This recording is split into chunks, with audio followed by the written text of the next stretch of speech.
मन अधहन मधु चतुर्वेदी के द्वारा लिखी गई कहानी बड़ी आंखों वाली। 12वीं के इम्तिहान कौन भूला होगा भला।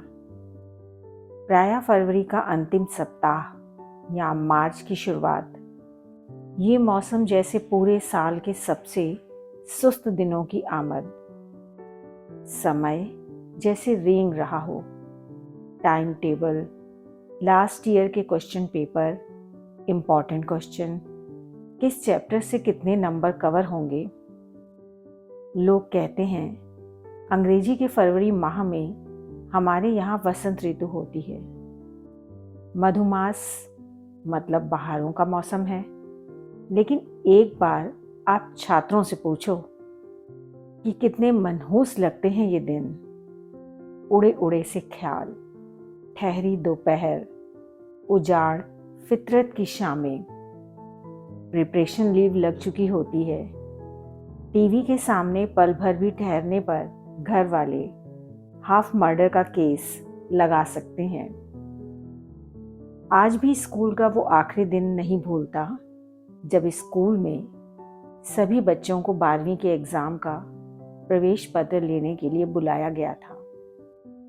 छात्रों का स्कूल में अंतिम दिन, क्योंकि परीक्षा के लिए सेंटर बदले जाते हैं, इसलिए परीक्षा देने वे दूसरे स्कूल जाएंगे। स्कूली जीवन का समापन दिवस। इस पुरानी बिल्डिंग में यूनिफॉर्म पहने दोस्तों के साथ अंतिम पल, बिछोह की आहट। स्कूल का आखिरी साल और साल का अंतिम दिन। कच्ची उम्र में भीतर कुछ चटक जाने का, बिखर जाने का पहला एहसास। इस तस्वीर में उछलते स्कूल बैग उल्लास हैं, एक लंबे परिश्रम के फलीभूत होने की निकट घड़ी का। लेकिन 30 है ढेरों अजीज रिश्तों की विदाई का। याराने वाली सारी भावुक बातें इस इमारत के अहाते में छूट जाएंगी। महीने में एक बार सभी के मिलने की वो भावी योजनाएं धरी रह जाएंगी। कैरम के स्ट्राइकर की चोट पड़ी और लोग अलग अलग कॉलेज, अलग अलग शहर की राह पकड़ लेंगे। फिर किसी नए शैक्षणिक संस्थान की इमारत, काउंसलिंग के call, cut off list, admission form, नए रूममेट, नए दोस्त, नए प्रोफेसर्स। 12वीं के अंतिम दिन परीक्षा का प्रवेश पत्र मिलने के बाद फिर पूरी इमारत में घूम घूम कर शिक्षकों के पैर छूकर आशीर्वाद लेना। आखिरी दिन प्रवेश पत्र लेने जाने पर स्कूल यूनिफॉर्म में अनुशासन की कमी अलग दिखती है। कौन टाई बांधे, कौन 2 चोटी डाले, एक चोटी चल जाएगी। जूतों पर पॉलिश नहीं। स्कूल में लगभग परीक्षाओं की वजह से सूने कॉरिडोर भाएं भाएं करते हैं। 12वीं की परीक्षा जहां एक नई दुनिया के दरवाजे खोलती है, वहीं दूसरी तरफ भीतर ही भीतर बहुत कुछ छूट जाने की विकलता भी लाती है। छूट जाती है प्रेयर वाली line, break time, school bag, uniform और वो पुरानी इमारत।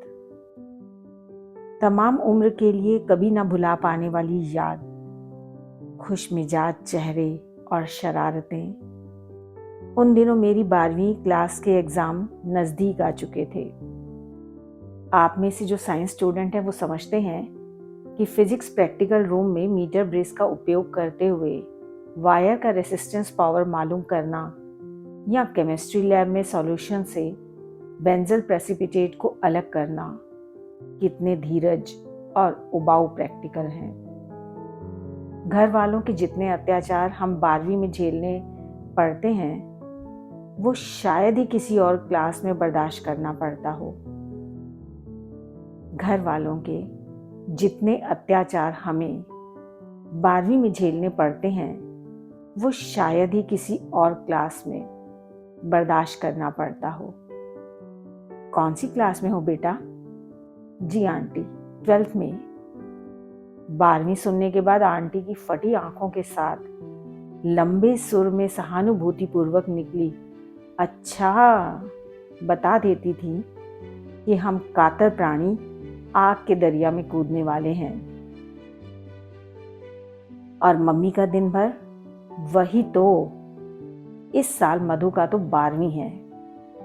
12वीं परीक्षा न हुई, सबने मिलकर वो माहौल बना दिया कि खाना पीना जीना हराम। चलती टीवी के बाजू से निकलते हुए 5 मिनट के लिए खड़े भी हो जाओ तो मम्मी की तेज आवाज, पता है ना कौन सी क्लास में हो? तो ये था कहानी का पहला भाग। दूसरे भाग को सुनने के लिए आप मेरे चैनल को सब्सक्राइब कीजिए और अगर अच्छे लगे तो इसे शेयर और लाइक भी कीजिए। आप सभी का इसे सुनने के लिए बहुत बहुत धन्यवाद।